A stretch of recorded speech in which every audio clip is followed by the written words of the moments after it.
நமச்சிவாய சிவாய நம. அனைத்து தமிழ் உள்ளங்களுக்கும் கனிவான வணக்கங்கள். நிகழும் ஸ்ரீ மங்களகரமான சோபகிருது ஆண்டு மார்கழி மாதம் 15ஆம் தேதி பின்னிரவு 16ஆம் தேதி முன்னிரவு திங்கள் கிழமை அன்று பஞ்சமியும் மகம் நட்சத்திரமும் பிரீத்தி நாமயோகமும் கௌளவ கர்ணமும் சித்தயோகமும் கூடிய சுபயோக சுபதினத்தில் உதயாதி இரவு 12 மணிக்கு கன்னியா லக்னத்தில் ரிஷப நவா அம்சமும் மகர திரிகோணமும் கொண்டு இந்த சீர்மிகு ஜனவரி மாதம் பிறக்கிறது. பிறக்கும் மாதம் மற்றும் வருட பிறப்பில் அனைவரும் சீரும் சிறப்புடன் ஆயுசுடனும் ஆரோக்கியத்துடனும் அனைத்து விதமான சேமங்கள் பெறவும், திருமணம் கைகூடி வரவும், சந்தான பாக்கியம் கிட்டவும், நல்ல வேலை கிடைக்கவும், வெளிநாடு பயணம் இனிதே பெறவும், வீடுமனை வாகனம் அமையவும், ஆண்டின் தொடக்க நாளில் இறைவனை திருக்கோவில்களில் சென்று வழிபாடு செய்து வருவது நல்லது. இந்த ஆண்டு சிவனுக்கும் விநாயகருக்கும் உகந்த நட்சத்திரமான சுவாதி நட்சத்திரத்தில் பிறக்கிறது. மண்ணில் வாழும் மக்களுக்கு பொன்னும் பொருளும் போகமும் செல்வாக்கும் சொல்வாக்கும் இன்னும் பெருகும். கன்னியர்களின் கவலைகள் தீரவும், காளையர்களுக்கு நல்ல உத்தியோகம் கிடைத்திடவும், எண்ணிய காரியங்கள் எளிதில் நிறைவேறவும், தைரியஸ்தானத்தில் இருக்கும் லக்னாதிபதி புதனுக்கு உகந்த தேவதையான ஸ்ரீமன் நாராயண சுவாமி மற்றும் மகம் நட்சத்திரத்திற்கு உகந்த தேவதையான விநாயகரையும் வணங்கி வர அனைத்தும் நிறைவேறும். கிரக நிலைகளை பார்க்கும் போது உலா வரும் நவ கிரகங்களும் சாரா பலத்தின் அடிப்படையில் சந்தோஷங்கள் அள்ளித்தரும் கிரக அமைப்பில் இருப்பது நன்மையே. மேசராசி அன்பர்களே, உங்களின் கிரக நிலைகளை ஆராய்ந்து பார்க்கும்போது ராசியில் குரு, ரண ருண ரோகஸ்தானத்தில் கேது, அஷ்டமஸ்தானத்தில் சுக்கிரன் புதன், பாக்கியஸ்தானத்தில் சூரியன் செவ்வாய், லாபஸ்தானத்தில் சனி, போகஸ்தானத்தில் ராகு என கிரக நிலைகள் உள்ளன. 8/1/2024 அன்று புதன் பகவான் அஷ்டமஸ்தானத்தில் இருந்து பாக்கியஸ்தானத்திற்கு மாறுகிறார். 15/1/2024 அன்று சூரிய பகவான் பாக்கியஸ்தானத்தில் இருந்து தொழில் ஸ்தானத்திற்கு மாறுகிறார். 18/1/2024 அன்று சுக்கிர பகவான் அஷ்டமஸ்தானத்தில் இருந்து பாக்கியஸ்தானத்திற்கு மாறுகிறார். 27/1/2024 அன்று புதன் பகவான் பாக்கியஸ்தானத்தில் இருந்து தொழில் ஸ்தானத்திற்கு மாறுகிறார். சொந்த முயற்சியாலும் மனத்துணிவுடனும் செயல்பட்டு வாழ்க்கையில் முன்னேறும் மேசராசி அன்பர்களே, நீங்கள் தைரியத்திற்கு முக்கியத்துவம் கொடுப்பவர்கள். இந்த மாதம் காரியங்களில் அவசரமாக செயல்பட தோன்றும். நிதானத்தை கடைபிடிப்பது வெற்றிக்கு வழிவகுக்கும். பேச்சில் கோபம் தெரியாவிட்டாலும் அழுத்தம் இருக்கும். சில சிக்கலான பிரச்சனைகளில் சுமூகமான முடிவை காண முற்படுவீர்கள். மன தடுமாற்றம் ஏற்படலாம். வாகனங்களில் செல்லும் போது கவனம் தேவை. தொழில் வியாபாரம் நிதானமாக நடக்கும். பண வரத்து எதிர்பார்த்த அளவு இல்லாவிட்டாலும் தேவை பூர்த்தியாகும். புதிய ஆர்டர்கள் பற்றி உடனடியாக முடிவெடுக்க முடியாமல் தடுமாற்றமான நிலை உண்டாகலாம். உத்தியோகத்தில் இருப்பவர்கள் வேலையில் கவனமாக இருப்பது நல்லது. வேறு வேலைக்கு முயற்சி செய்பவர்கள் சிறிது காலம் தள்ளி போடுவது சிறந்தது. குடும்பத்தில் ஏதாவது பிரச்சனை தலை தூக்கலாம். எல்லோரையும் அனுசரித்து செல்வது நன்மை தரும்.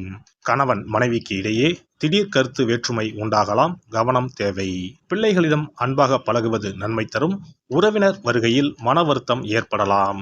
குடும்பத்தில் சுப காரியங்களுக்கான ஏற்பாடுகள் நிம்மதியை தரும். பெண்களுக்கு சிக்கலான விஷயங்களை கூட சுமூகமாக முடித்து விடுவீர்கள். மன தடுமாற்றம் இல்லாமல் நிதானமாக செயல்படுவது நன்மை தரும். கலைத்துறையினருக்கு நன்மைகள் நடக்கும் காலகட்டம். எந்த காரியத்திலும் அவசரம் காட்ட தோன்றும். நிதானமாக செய்தால் வெற்றி நிச்சயம். வீண் வாக்குவாதத்தை தவிர்ப்பது நல்லது.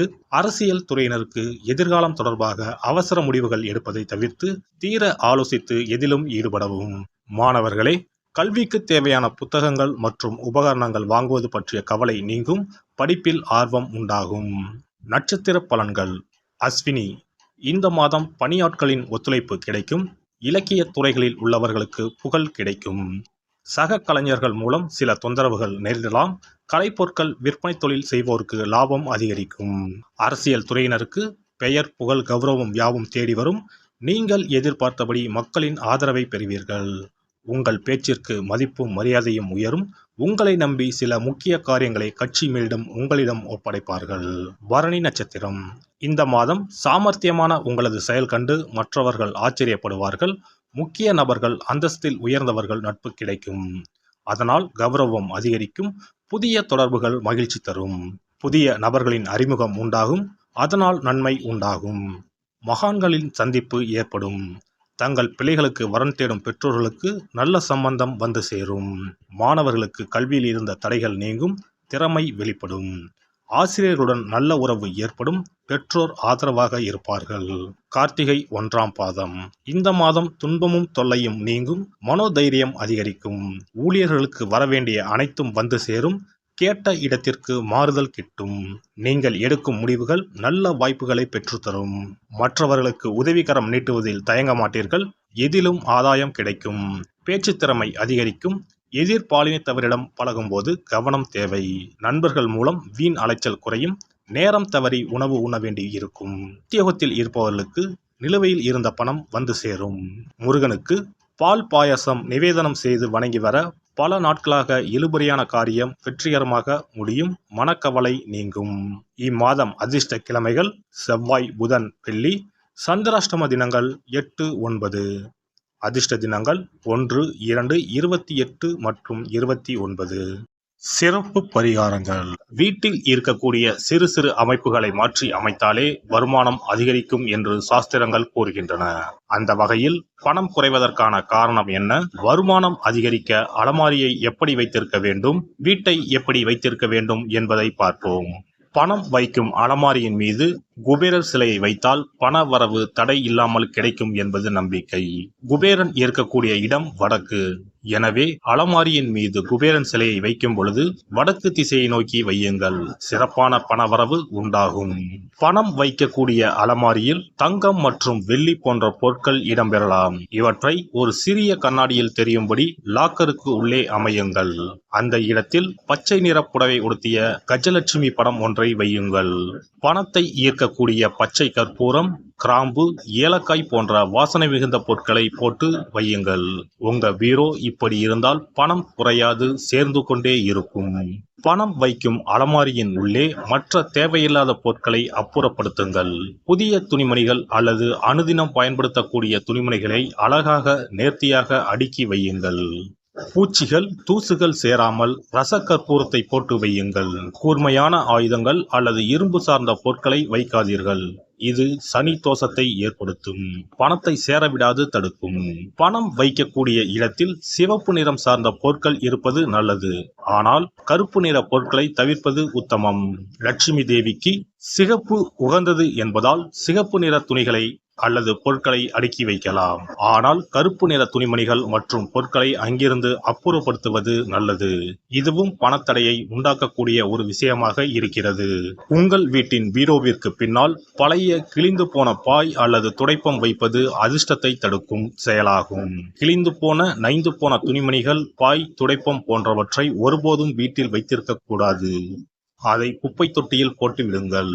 வீண் விரயம், மருத்துவ செலவுகள், அனாமத்தாக பணம் செலவழிவது போன்றவை இருந்தால் உங்களுடைய வீட்டில் இருக்கக்கூடிய கழிவறை மற்றும் பாத்ரூம் கதவுகளை எப்பொழுதும் மூடி வைத்திருக்கிறீர்களா என்பதை கவனியுங்கள். பழங்காலங்களில் இவை வெளியே இருந்தன. ஆனால் மாடர்ன் உலகில் வீட்டிற்கு உள்ளே இருப்பதால் இவற்றை திறந்த நிலையில் வைத்திருந்தால் பணமானது வீண் செலவழியும் என்று வாஸ்து சாஸ்திரம் கூறுகிறது. வீட்டின் பின்புறம் ஒற்றை மரம் இருப்பது நல்லதல்ல.